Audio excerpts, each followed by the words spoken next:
ഈ A I എന്ന് പറയുന്നത് ഭാവിയിലെന്നോ വരാൻ സാധ്യതയുള്ള ഒരു സാങ്കേതിക വിദ്യയൊന്നുമല്ല.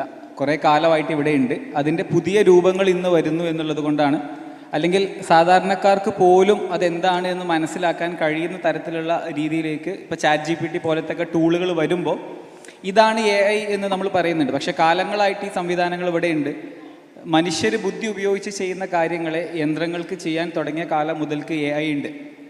ഇന്ന് ലോകത്ത് നടക്കുന്ന ഏറ്റവും വലിയ റെവല്യൂഷനായിട്ട് ഈ പ്രൊഡക്ഷൻ ഓഫ് ഇൻ്റലിജൻസ് എന്ന് പറഞ്ഞിട്ടുള്ള ഒരു സാധനം പറയുന്നുണ്ട്. അതായത് ലോകത്തൊരു ഇൻ്റലിജൻസ് റെവല്യൂഷൻ നടന്നുകൊണ്ടിരിക്കുകയാണ്. ലക്ഷക്കണക്കിന് വർഷമായിട്ട് നമ്മളുടെ കോഗ്നിറ്റീവ് എബിലിറ്റിയിൽ കാര്യമായിട്ടുള്ള മാറ്റമൊന്നും ഉണ്ടാവില്ല. നമ്മൾ ഓഗ്മെൻറ്റഡ് ആയിട്ട് ഉണ്ടാവുള്ളൂ, പക്ഷേ അതിൻ്റെ കപ്പാസിറ്റി സെയിം ആണ്. നേരെ മറിച്ച് ChatGPT ആണെങ്കിലും ഇപ്പോൾ റീസെൻ്റ്ലി വന്ന ഡീപ്സീക്ക് ആണെങ്കിലും അല്ലെങ്കിൽ ക്ലോഡോ ജെമിനയോ വാട്ടെവർ, ഇതൊക്കെ കഴിഞ്ഞ ഒരു 2 കൊല്ലം മുന്നേ ഉള്ള സ്റ്റേജിൽ നിന്ന് ഇപ്പോൾ എത്രമാത്രം പ്രോഗ്രസ് ചെയ്തിട്ടുണ്ട് എന്നുള്ളത് നോക്കിക്കഴിഞ്ഞാൽ നമുക്ക് അവിടെ ഒരു എക്സ്പൊണൻഷ്യൽ കർവ് കാണാൻ പറ്റും. ഈ എക്സ്പൊണൻഷ്യൽ കർവാണ് ശരിക്കും പറഞ്ഞു കഴിഞ്ഞാൽ പേടിപ്പെടുത്തുന്നത്. നമ്മളെല്ലാം രേഖീയമായിട്ട് ചിന്തിക്കാനാണ് പഠിച്ചിട്ടുണ്ടാവുക. സാധാരണ സ്കൂളിലൊക്കെ പഠിക്കുക 1 2 ആവും, 2 3 ആവും, 4 ആകും, 5 ആകും. അപ്പോൾ ഇതിനൊക്കെ ഒരു സമയം കിട്ടും എന്നുള്ള ഒരു എക്സ്പെക്റ്റേഷൻ ഉണ്ട്.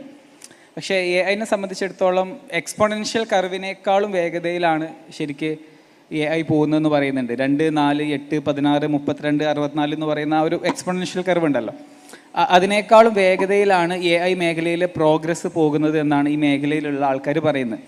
ഇത് ഞാൻ കൂടുതൽ സംസാരിക്കാനുണ്ടായ കാര്യം എനിക്ക് തോന്നുന്നു, ഞാനിതിൽ ഭയങ്കര എക്സ്പേർട്ടായിട്ടൊന്നുമല്ല. ഇതൊരു മൂക്കില്ല രാജ്യത്തെ മുറിമൂക്കൻ രാജാവിൻ്റെ ഒരവസ്ഥയാണ്. കാരണം എന്താണെന്ന് വെച്ചാൽ ഇവിടെ ആരും ഇതൊന്നും ചർച്ച ചെയ്യാത്തതുകൊണ്ട് ഞാൻ ചർച്ച ചെയ്യുന്നത് കൊണ്ടും ഇത് ശ്രദ്ധിക്കപ്പെടുന്നു എന്നേ ഉള്ളൂ. അല്ലാതെ ഭയങ്കരമായിട്ട് ഒരുപാട് കണ്ടൻറ്റ് ഈ വിഷയത്തിൽ നിങ്ങൾക്ക് അന്താരാഷ്ട്ര മാധ്യമങ്ങളോ അല്ലെങ്കിൽ അങ്ങനത്തെ കാര്യങ്ങളൊക്കെ നോക്കുകയാണെങ്കിൽ കിട്ടും. അല്ലാതെ നത്തിങ് ലൈക്ക് ഞാൻ ശൂന്യതയിൽ നിന്ന് സൃഷ്ടിക്കുന്ന അറിവൊന്നുമല്ല. ഈ മേഖലയിൽ നമുക്ക് ഒരുപാട് അറിവ് ഇത്തരത്തിൽ ലഭിക്കാനുണ്ട്.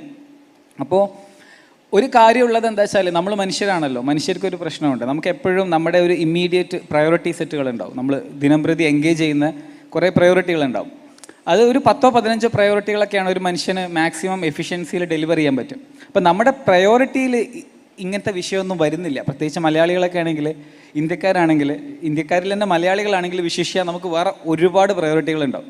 അപ്പോൾ ആ പ്രയോറിറ്റികളിലേക്ക് പോകുന്നത് കൊണ്ട് നമ്മൾ ഇതൊന്നും കാണാത്തതാണ്. അപ്പോൾ ഇത് നമ്മൾ കാണാത്തതുകൊണ്ട് ഇത് എക്സിസ്റ്റ് ചെയ്യാതിരിക്കുന്നില്ല. ഇത് കാലങ്ങളായിട്ട് ഇവിടെ ഉണ്ട്, നമ്മൾ കാണുന്നില്ല എന്നേ ഉള്ളൂ. പക്ഷേ കുറച്ച് ജനകീയമായിട്ടുള്ള ടെക്നോളജികൾ വന്നപ്പോൾ ഇത് ജനകീയമായി. അതായത് ഒരുപാട് ആൾക്കാർക്ക് ChatGPT പോലെയുള്ള സംഭവങ്ങൾ വന്നപ്പോൾ ജനകീയമായി. പക്ഷെ അതിന് മുൻപ് നിങ്ങൾ യൂട്യൂബ് ഉപയോഗിക്കുമ്പോൾ യൂട്യൂബിൽ നിങ്ങൾ കൂടുതൽ സമയം പിടിച്ചിരുത്താൻ വേണ്ടിയിട്ട് അവർ നിങ്ങൾക്ക് ഇഷ്ടപ്പെടുന്ന വീഡിയോകൾ റെക്കമെൻഡ് ചെയ്തിട്ടുണ്ടെങ്കിൽ അതിലും AI ഉണ്ട്.